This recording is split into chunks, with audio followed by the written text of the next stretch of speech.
Facebook launched an internal operation that they called Operation Ghostbusters in reference to Snapchat's logo.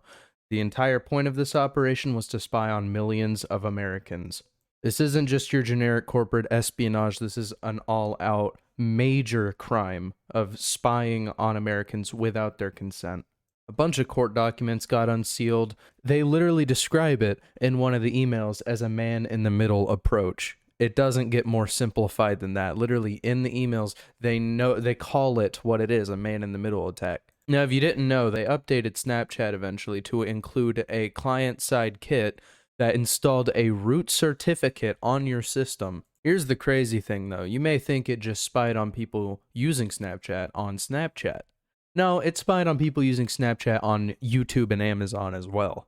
They also had server-side code on a VPN service they owned based in Israel called Anavo, and essentially what they did was they faked digital certificates that allowed them to impersonate analytics servers from Amazon and YouTube and whatnot so that they could spy on users by intercepting their traffic and making them believe that their traffic's safe and encrypted, but then they have the decrypted traffic, they funnel it off to Facebook servers, then they encrypt it, then they send it off to Amazon. Now, this is kind of a shameless plug here, but we do have a tool in a group that I'm involved in that I co-founded called Raven, called Netlander, and it allows you to block certain websites and domains from your from your firewall. It can block malware, ransomware, ad services, etc. But we also added a specific block list for Facebook. So if you do want to block just everything Facebook, every bit of Facebook servers and domains, then you may want to get a tool either similar to this, or you could get this tool because I helped develop it. It's very simple to use.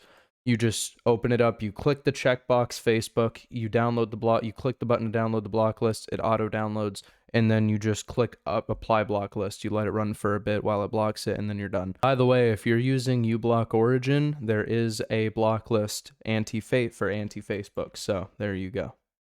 Additionally, by the way, if you do want to monitor what network connections processes on your system are making, you want to make sure that processes aren't accessing connections that you don't want them to. You can use a monitoring tool, a network monitoring tool, but we also developed one called Moco if you want to use it. We also have the download available on our website. This website's ravendevteam.org, by the way. Check it out, please. I'd appreciate it. Keep in mind that this tool is early in development and it's actually not the most detailed or in-depth, but it is, the whole point of it's meant to be simple. So you just boot it up and you can just see a list and it auto refreshes every, I think, 3 or 5 seconds.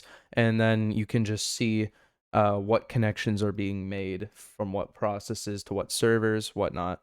Now, here's the thing. Seeing shit on your computer, what your computer's doing, is all fine and dandy. But the problem is that you can't prevent it. So that's why you'd want to use a firewall tool like either Netlander to block that stuff, or do it yourself manually with your firewall. But if you want something simpler, you can do something like TinyWall, which I highly recommend. Anytime I use a Windows system, I use this.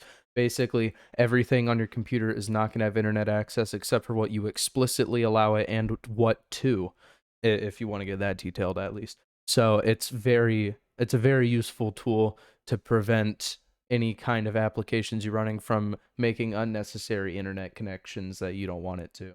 Not that you give much of a shit about privacy in the first place. I mean, come on, you're using Snapchat and Facebook, for crying out loud.